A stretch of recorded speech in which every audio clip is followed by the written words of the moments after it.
In 1215, England's King John was doing a lousy job, so some powerful nobles forced him to sign the Great Charter. Magna Carta guarantees Britain's various rights to due process, including trial by jury. But that was Clause 39. Clause 35 demanded something else, that the King specifies standard weights and measures. Why would anyone care about that? Well, without properly enforced standard weights and measures, people didn't know how much grain they were buying. That's pretty important to know if you're a medieval merchant or a simple villager. But something else was important too. The king needed to make sure that these kinds of standards applied to all sellers. That way, all buyers would get the same information so they could compare sellers on a level playing field. That makes the standards a public good. Remember how private and public goods complement each other in building our world? How cars aren't much use without roads, and roads aren't much use without cars.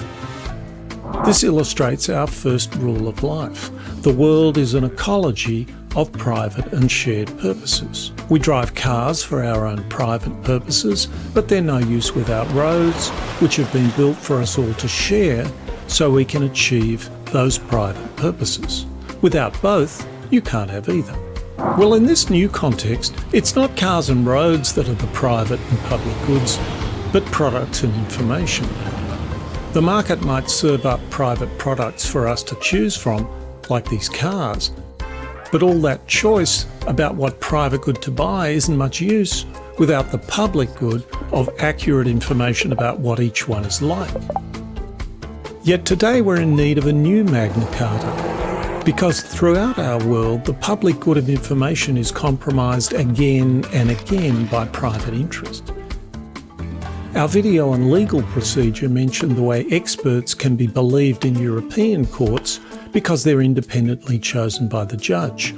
We compared that with English-speaking courts where each side calls their own expert. And because each side's selection is biased in their own favour, we never know which of the dueling experts to believe. Now, auditors play a similar role to experts in a court. They help us work through something complex to get to the truth.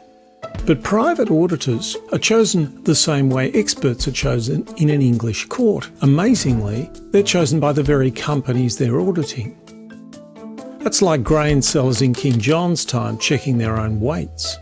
The auditors might not break the law, but they'll bend it if they can to help those paying their bill, the very firms they're auditing.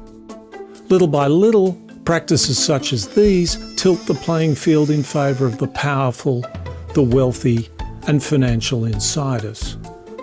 It's a principal means by which they prey on the outsiders and the weak. This is our second rule of life in action. Where private and shared purposes reinforce each other, their ecology is healthy. Where they undermine each other, that ecology becomes unhealthy, an engine of oligarchy. And if you pay attention, you can see this pattern repeating itself again and again throughout our economy and our society. By understanding it, we can start the process of putting it right. We'll continue the story in our next video.